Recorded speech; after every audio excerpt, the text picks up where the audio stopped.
మన ప్రార్థన ఆలకించి ప్రభు ఈ గ్రామంలో రక్షణ కార్యం జరిగించి ఎవరైతే ఈ రాత్రి ఆయన ప్రణాళికలో యేసు ప్రభు వైపు తిరగవలసిందో, యేసు ప్రభుని దేవుడిగా అంగీకరించవలసిందో సమస్తమును ఎరిగిన దేవుడు ఆయన ప్రణాళిక చొప్పున ఈ రాత్రి ఈ గ్రామంలో కార్యం చేయనట్టుగా ప్రభుత్వం ఈ దిశ నుండి మనం ఒకసారి చేతులెత్తి ప్రార్థన చేద్దాం. ప్రేమగల తండ్రి యేసు ప్రభువా, నిన్న నేడు నిరంతరం ఏకరీతిగా ఉన్న మార్పు లేని మా దైవమా, నీకు స్తోత్రాలు ప్రభా.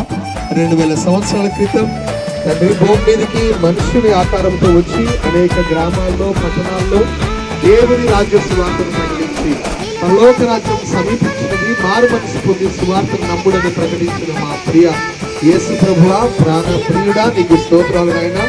నీ సువర్తమానాన్ని ప్రభా ఈ ముత్తగూడ గ్రామానికి మోసుకొని వచ్చిన నీ సంఘమైన నీ బిడ్డలం చేతులెత్తి ఈ గ్రామాన్ని దర్శించమని, దీవించమని, ఈ గ్రామాన్ని రక్షించమని కోరుతున్నామయ్యా ప్రభా.